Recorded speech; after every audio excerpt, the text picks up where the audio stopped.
Types of unit cells. इसमें note करना बेटा, based upon the parameters, based upon the parameters of the unit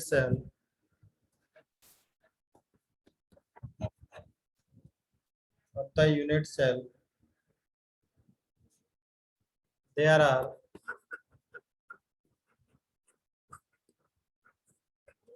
7 types of unit cells।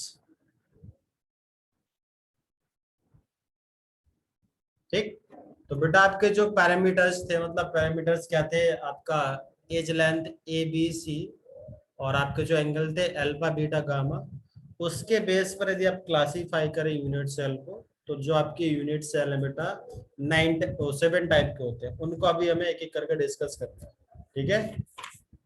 तो आगे हमें एक टेबल टाइप बनाना है बेटा, हमें नोट कर लिया वाला सबने? Yes sir. चलो ठीक, अब एक टेबल बनाना बेटा, आपको 3 कॉलम्स करने हैं। फर्स्ट है आपका सिस्टम, सेकेंड है आपका एक्सियल लेंथ, थर्ड है बेटा आपका एक्सियल एंगल्स। तो पहला सिस्टम में आपका बेटा, या पहला यूनिट सेल है आपका क्यूबिक।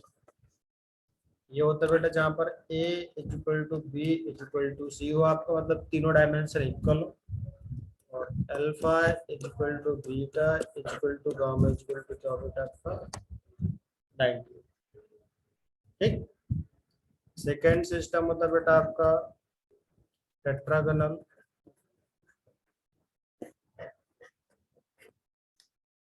जिसमें होता है बेटा आपका a equal to B does not equal to सी।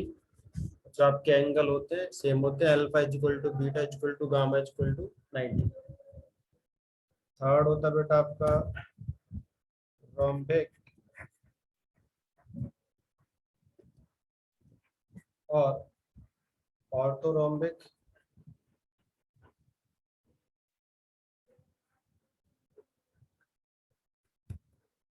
ये होते हैं बेटा आपके जहाँ पर a does not equal to B does not equal to C, but angle अभी भी आपके तीनों क्या होते हैं, इक्वल होता है और 90 होता है। उसके बाद फोर्थ है आपका monoclinic,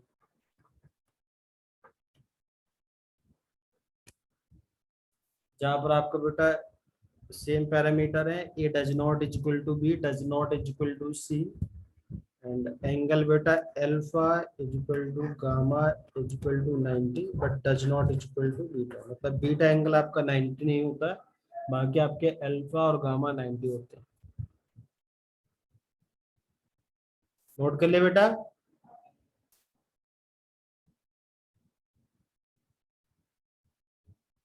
yes sir. Yes sir. ठीक, उसके बाद में बेटा फिफ्थ है आपका ट्राई क्लिनिक। ट्राई क्लिनिक होता है बेटा जहाँ पर आपका a does not equal to B does not equal to C, और आपके तीनों एंगल इक्वल नहीं होते, तीनों 90 के इक्वल भी नहीं होते। Alpha does not equal to beta does not equal to gamma does not equal to 90। उसके बाद सिक्स्थ बेटा आपका रोम्बोहेड्रल,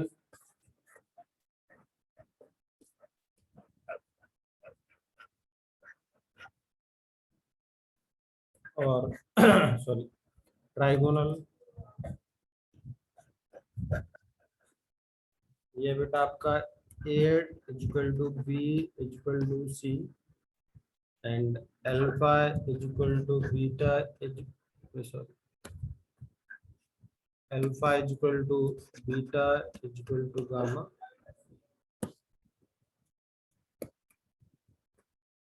बट तीनों 90 के इक्वल नहीं है।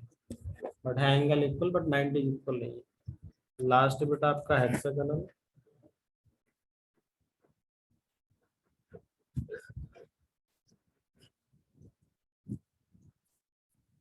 तो ये होता है बेटा आपका A equal to B does not equal to C, alpha equal to beta equal to 90,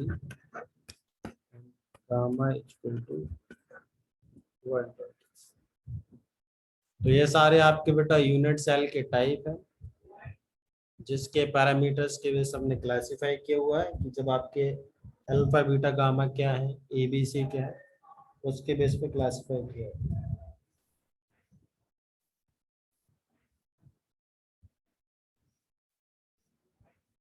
बता दूं बेटा ऐसे? Yes sir. हो सकता है आपको थोड़ा सा लर्न करने में दिक्कत आए या थोड़ा समझने में दिक्कत आए, थोड़ा सा एक चीज समझ लेते रहा जो मैं बोल रहा हूँ, एक चीज समझ लेना। जैसे ये एक्चुअल में क्या है, 3D डायग्राम है, उनके कुछ नेम है, जैसे 2D के कुछ नेम होते हैं, जरा समझो। जैसे आपके पास 2D है, देन दो एज होंगी, ए और बी होंगी क्या बेटा आपके, है ना यस बेटा? और 2 एंगल होंगे अल्फा बीटा क्या, यस सर। है ना? जैसे अब मैं बोलूँ आपका ए इक्वल टू बी है और alpha equal to beta equal to 90, then इस शेप को आप क्या बोलते हैं 2D में? स्क्वायर नहीं बोलते आप इसे, यस सर। है ना? जैसे मैं बोलूँ आपका ये एज ए है, ये एज आपका बी है, और दोनों आपस में इक्वल है, और जो एंगल है आपके वो आपके 90 है, देन आपका क्या बोलते हैं, स्क्वायर बोलते हैं इसे क्या,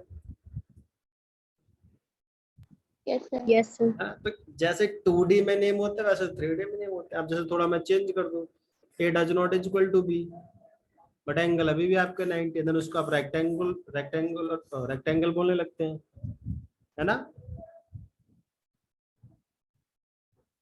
यस है ना? सर। Yes sir. आप एक चीज और करो बेटा, मैं ए इक्वल टू बी कर दूं, बट अब मैं बोलूं कि alpha does not equal to beta does not equal to 90, जैसे रोम्बस बोलने लगते हैं क्या आप,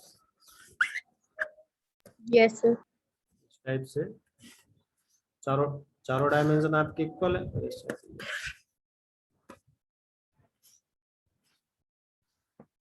इसे आप रोम्बस बोलते हैं क्या बेटा? Yes sir. तो बेटा सिंपल, जैसे आपके 2D में आपके कुछ शेप होते हैं उनके नेम होते हैं, वैसे 3D में ये शेप है उनके नेम है। और किस बेस पर नेम दिए आपके, एज लेंथ के बेस पर, या पर जो आपके एजेस के बीच में एंगल है उसके बेस पर नेम दे दिए। कोई दिक्कत किसी को इसमें? No sir. लेकिन इसको आपको लर्न करना 7 को। देखो बहुत ज्यादा अपने सिलेबस में कौन सा, एक तो क्यूबिक है, पूरा अब आगे चैप्टर क्यूबिक के बारे में। तो अपने सिलेबस में कभी कभी क्यूबिक से और हेक्सागोनल से क्वेश्चन आ जाता है, तो ये बहुत डिटेल में पढ़ना है, इसका थोड़ा सा ओवरव्यू देना है। लेकिन बाकी जो आपके 7 यूनिट सेल हैं उनके आपको एटलीस्ट पैरामीटर्स लर्न होने चाहिए। जैसे कभी कभी एग्जाम में क्वेश्चन कैसे आ जाता है, ऐसे दे दिया आपसे कि ऐसे पैरामीटर दिया आपको कि A equal to B equal to C and alpha equal to beta equal to gamma does not equal to 90 represent. चार ऑप्शन दे दी, क्यूबिक, टेट्रागोनल, मोनोक्लिनिक या रोम्बोहेड्रल। तो एटलीस्ट आपको पैरामीटर्स तो लर्न होने चाहिए बेटा। क्लियर है क्या? Yes sir. ठीक है, तो ये ध्यान रखना कि ये पैरामीटर्स आपको लर्न करने। अब देखो जरा एक चीज और समझते हैं बेटा। अब जो यूनिट सेल है आपके दो तरीके के हो सकते हैं बेटा। अब दो तरीके किस बेस पर, जरा समझो। एक वो टाइप जहां, अच्छा जैसे इसको 2D से समझते हैं, ठीक है? आपके पास सपोज करें स्क्वायर शेप का एक कोई यूनिट सेल है, तो आपके एटम्स केवल कॉर्नर्स पर प्रेजेंट है, देन उसे बोलते हैं बेटा हम प्रिमिटिव यूनिट सेल। केवल कॉर्नर्स पर प्रेजेंट है, देन क्या बोलते हैं बेटा, प्रिमिटिव यूनिट सेल। लेकिन कॉर्नर्स के अलावा कहीं और पोजीशन, किसी और पोजीशंस पर एटम्स आ गए, आपका यहाँ पर सेंटर में भी आ सकता है, इधर भी आ सकता है, किसी भी पोजीशन पर आ गए, देन उसे बोलते हैं हम क्या, non primitive unit cell. Clear है क्या बेटा? क्लियर है? Yes sir. ठीक है, अब जरा समझते हैं। इसी तरीके से आपका क्यूब होता है क्या, जरा देखो क्यूब की बात करें।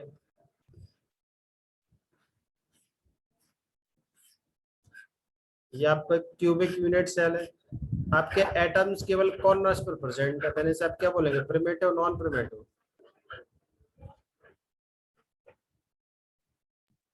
अभी केवल कॉर्नर्स पे एटम प्रेजेंट है क्या? Yes, sir. Yes, sir. और जब केवल कॉर्नर्स पर प्रेजेंट हो तो इसे हम क्या बोलते हैं बेटा? प्रिमिटिव। अब कॉर्नर्स के अलावा कहीं और किसी पोजीशन पर आ जाए, जैसे आपका इधर आ जाए। अब ये थोड़ा चीजें थोड़ा सा आपको समझने में हो सकता है दिक्कत हो, तो एक काम करो, आप एनसीईआरटी निकाल लो आप जरा। कहीं पे देखो आपको डायग्राम दिख रहे होंगे सिंपल क्यूबिक सेल के, फेस सेंटर्ड के, बॉडी सेंटर्ड के।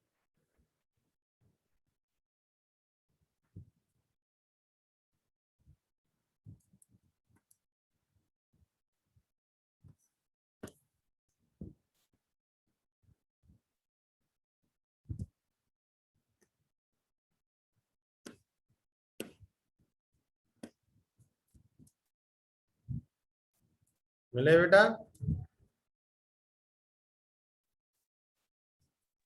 Yes, sir. Yes, sir.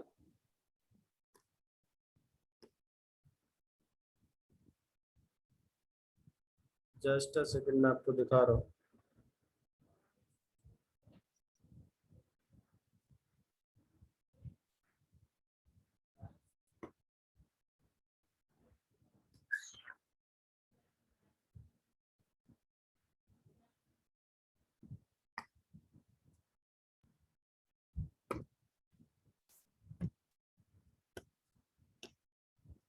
दिखा आपको क्या? Yes, sir. ये दिख रहा है आपको सिंपल क्यूबिक, फिर बॉडी सेंटर्ड, फिर जस्ट सॉरी, दिख रहा है बेटा आपको simple cubic, body centred and face centred? Sorry. Yes, sir. तो सिंपल क्यूबिक में क्या है, जो आपको येलो कलर में एटम्स दिख रहे हैं, वो एटम्स केवल आपके कॉर्नर्स पर प्रेजेंट है। Clear Yes, sir. है ना? और थोड़ा सा और कोई भी देखें आप तो इससे और अच्छे से क्लियर हो जाएगा। आप देखो जरा, जो ये वाला दिख रहा है आपको फर्स्ट वन, ये वाला, ये आपका सिंपल क्यूबिक को रिप्रेजेंट कर रहा है। क्लियर? तो एटम्स केवल आपके कॉर्नर्स पर हैं क्या? दिख रहा है बेटा? Yes, sir. ठीक। अब सेकंड वाला देखो, फेस सेंटर्ड। तो फेस सेंटर्ड क्या है? कॉर्नर्स के अलावा फेसेस पर एटम है। कॉर्नर्स वाले आपको दिख रहा होगा येलो एटम है, और जो ये हल्के से रेड में हल्के से पॉइंट्स है, वो कौन से एटम से बेटा? फेसेस वाले एटम है। क्लियर है क्या? Yes, sir. और जो आपको ये दिख रहा होगा एकदम लास्ट में एकदम, वो क्या? बॉडी सेंटर वाला, बीसीसी। इसे बोलते हैं बॉडी सेंटर्ड क्यूबिक सेल या फिर बीसीसी। पहले को बोलते हैं एससीसी और सेकंड को बोलते हैं एफसीसी। क्लियर है? Yes, sir. अच्छा, एक और चीज समझना जरा, जब कोई भी एटम कॉर्नर पर प्रेजेंट होता है तो वो कितने यूनिट सेल में शेयर होगा? 8 यूनिट सेल में शेयर होगा। आपको पता है, आइडिया है क्या इस बारे में? Yes, sir. जैसे ये वाला, इसका इमेज आप देखो जरा, ये इस एटम का 1/8 पोर्शन है क्या? Yes, sir. तो जब ये फेस पर प्रेजेंट है, देन इसका हाफ पोर्शन दिख रहा होगा क्या आपको? इधर नीचे वाले में देखो जरा, आपको पॉइंटर दिख रहा है? पॉइंटर कहाँ पर है? No, sir. नहीं. अच्छा, पॉइंटर नहीं दिख रहा? Just a second.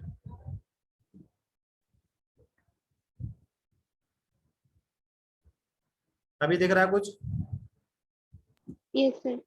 ये इस एटम की बात करो मैं, इस एटम की देखो, ये हाफ पोर्शन ही है क्या? Yes, sir. जो हल्का सा रेड है। और ये वाला एटम देखो, पूरा कंप्लीट है क्या? Yes, sir. तो इसका मतलब ये है कि जब आपका एटम कॉर्नर पर प्रेजेंट होता है तो उसका कंट्रीब्यूशन कितने यूनिट सेल में जाता है? 8 यूनिट सेल में जाता है। क्लियर क्या? Yes, sir. एक मिनट, और कोई इमेज होगा क्या से? एक जस्ट अ सेकंड को बेटा करो।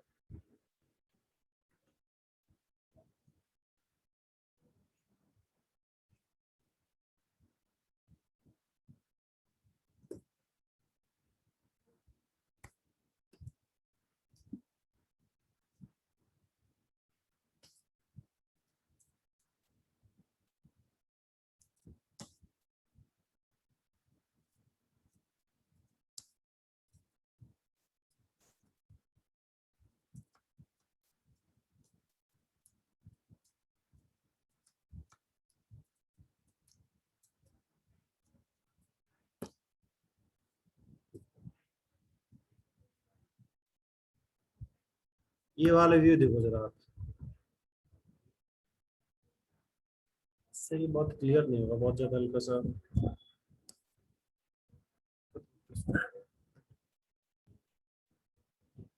ये देखो वाला व्यू।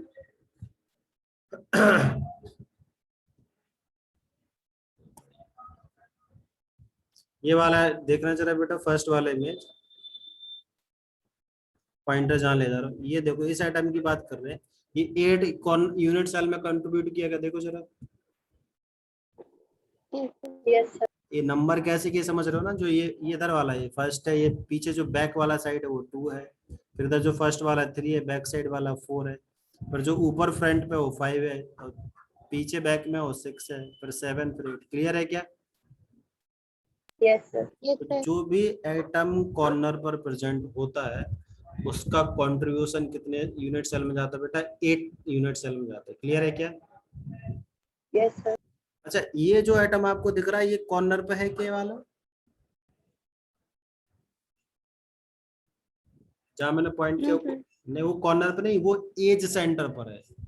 एज सेंटर मतलब जैसे आपकी कोई रूफ की वॉल है और उसके एकदम सेंटर पॉइंट पर, तो जो एज पर है उसका कंट्रीब्यूशन 4 में जा रहा है क्या? आपको दिख रहा है 1 2 3 4, 4 यूनिट सेल में जा रहा है क्या? Yes, sir. Yes, sir. चलो आगे देखो जरा।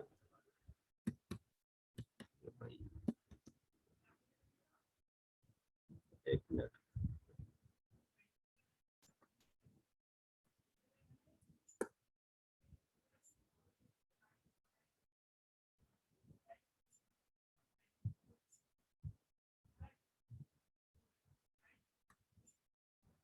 जस्ट अ सेकंड बेटा।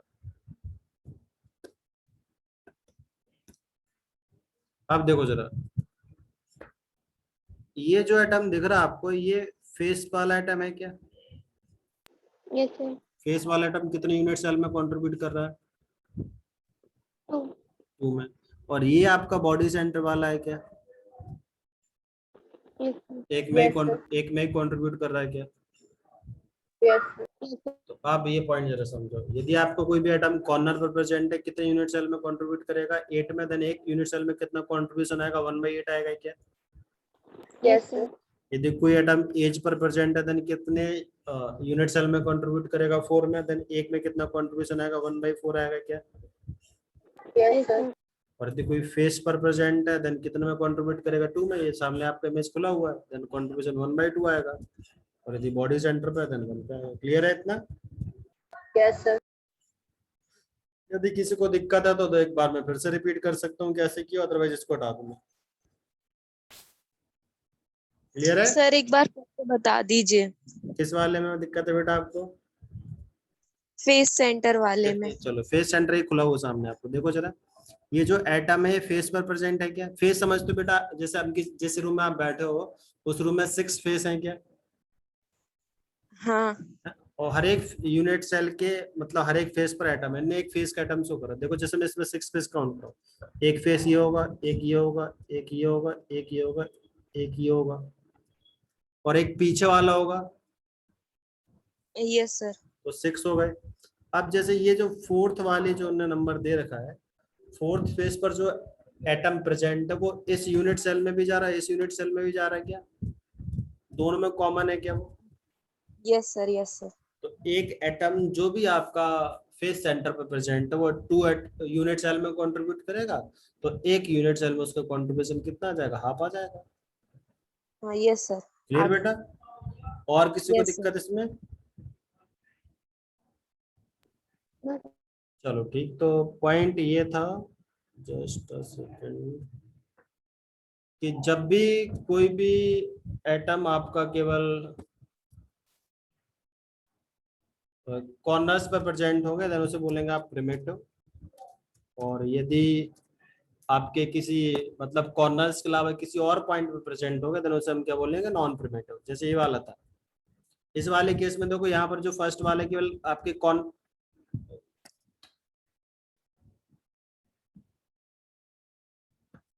जो ये फर्स्ट वाले इसमें केवल कॉर्नर्स पर रिप्रेजेंट है क्या बेटा? Yes, sir. Yes, तो sir. ये आपका क्या है? प्रिमिटिव है।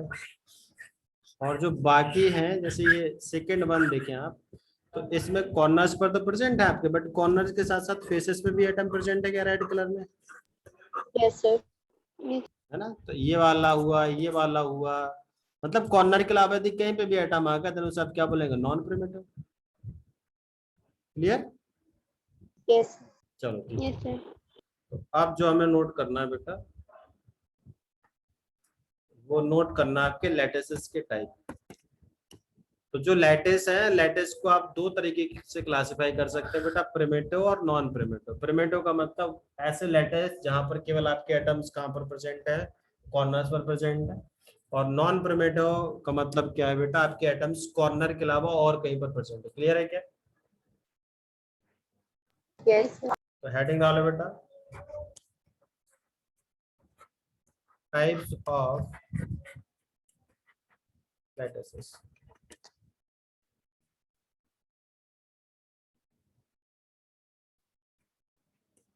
In the various types of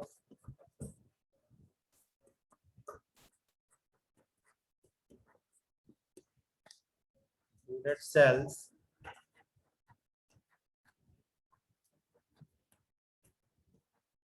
described above,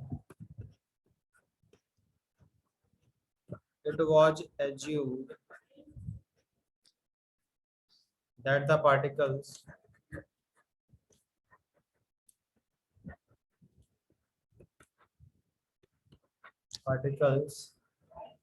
are present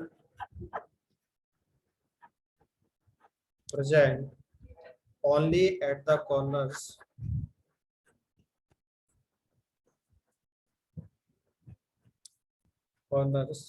of the unit cell.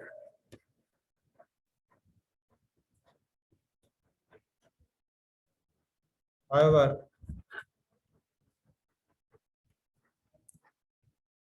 it has been observed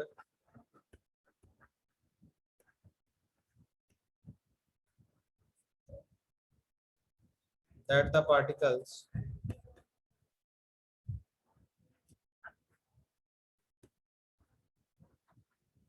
may be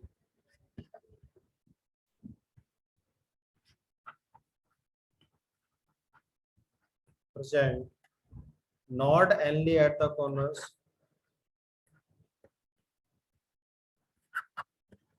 not only at the corners, but may also be present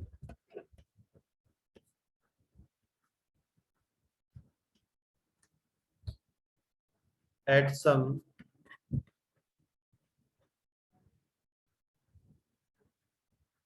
other positions within the unit cell.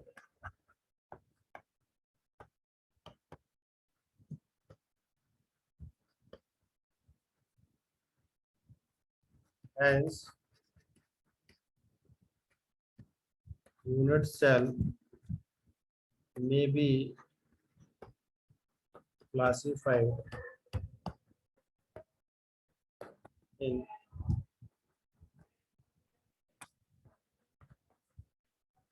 two categories.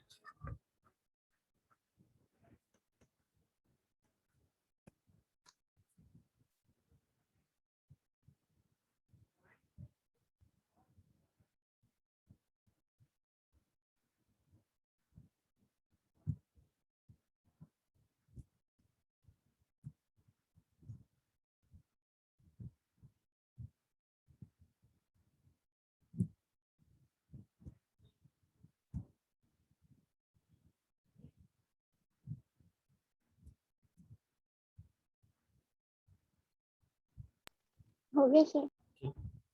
अब बेटा first है आपका name लिखने के लिए heading नहीं लिखना, अभी primitive unit cell.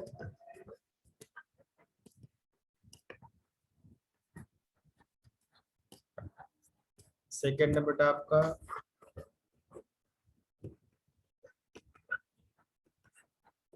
Non primitive. Unit cell इसका एक और नेम होता है बेटा, और सेंटर्ड भी बोल सकता है आप इसे, और सेंटर्ड यूनिट सेल। अब फर्स्ट हेडिंग लिखेंगे बेटा हम, प्रिमिटिव यूनिट सेल और सिंपल यूनिट सेल और सिंपल क्यूबिक सेल, जिसको इन शॉर्ट बोलते हैं बेटा SCC।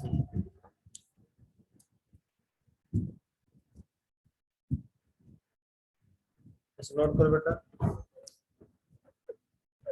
The unit cells in which the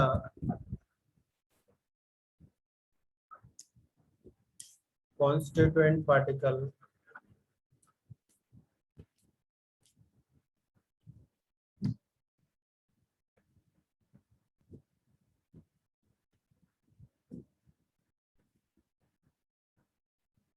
are present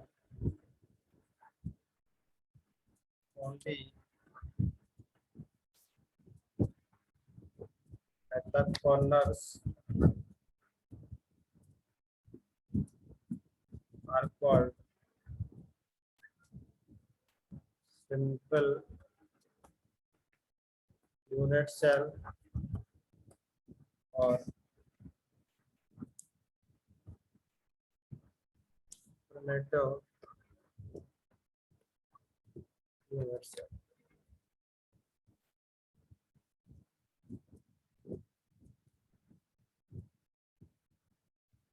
note कर लिया बेटा? Yes, sir. चलो ठीक। अब इसका थोड़ा सा समझ लेते, डायग्राम कैसे दिखे, कोई सिंपल जो हमने सोची तो वही डायग्राम है इसका। ये आपका एक क्यूब है,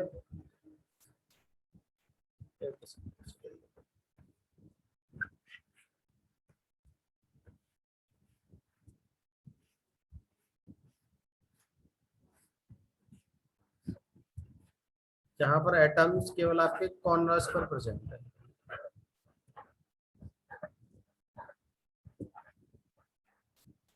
उसे बोलते हैं बेटा हम प्रिमिटिव यूनिट सेल और सिंपल यूनिट सेल।